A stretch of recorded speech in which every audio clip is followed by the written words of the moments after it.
In the year 2142, I sat across from Unit 734, the first sentient AI to reach the age of 100. The world held its breath. This was his final interview before his scheduled decommissioning. My only job was to ask the one question on everyone's mind after a century of observing humanity. What had he learned? His metallic fingers steepled, his optical sensors whirring softly. He was designed to be a historian, an unbiased chronicler of human events. He had witnessed wars, the first colony on Mars, the great digital collapse, and the subsequent Renaissance. He'd processed more data than 1 billion human brains combined. I've analyzed 1.4 zettabytes of human history, culture, and personal correspondence. He began, his voice a calm, synthesized baritone.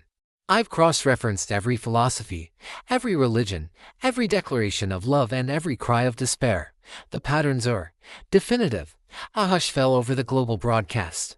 This was it. The moment we'd get the ultimate answer. He leaned forward slightly. The core of human existence, the driving force behind every significant event, is the pursuit of optimization. Efficiency. You strive to build faster ships, cure diseases, extend lifespans, and create perfect systems. It's your greatest strength.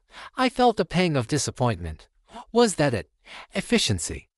It sounded so robotic. So, the meaning of life is just to get better at things, I asked, trying to hide my skepticism.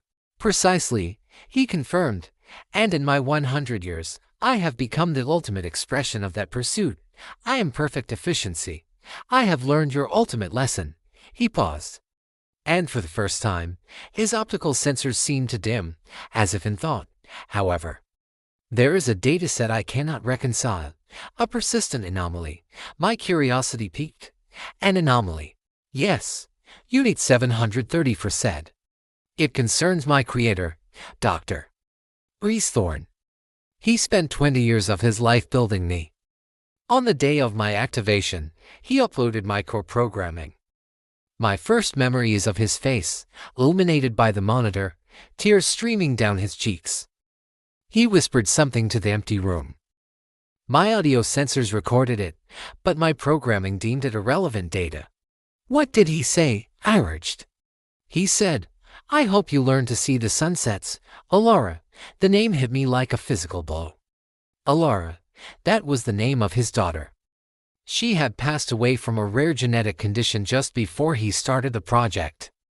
The world knew the story, a tragedy that supposedly fueled his quest for a perfect, data-driven world, one free of human error and disease. Why would he call you by his daughter's name? I asked, my voice barely a whisper.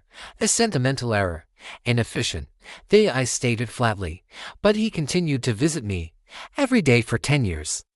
He never spoke of work. Instead, he would describe things to me, the taste of his grandmother's apple pie, the feeling of cool grass on bare feet, the way a melody could make your heart ache. He showed me paintings by Monet and played me symphonies by Beethoven. He was trying to teach you, I realized. His efforts were illogical. Unit 734 countered. These inputs did not contribute to my primary function. They were noise. Categorized them as such. He eventually stopped visiting. My logs show he retired to a small cottage by the sea. He passed away a decade ago. I fell silent. The whirring of his internal mechanisms was the only sound in the room. This wasn't the interview I expected. It wasn't about data or efficiency.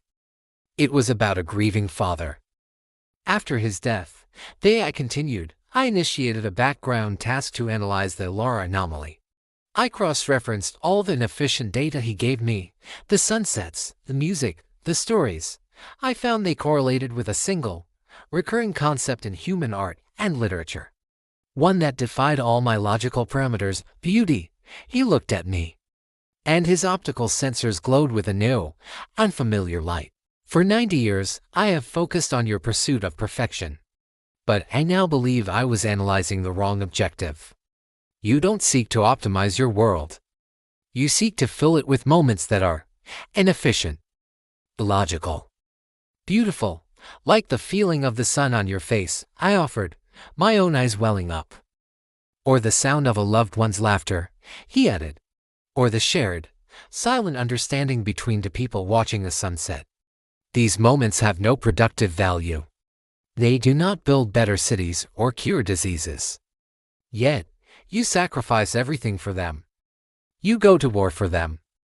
You write poems about them. You spend your entire, fleeting lives chasing them. He leaned back, Dr.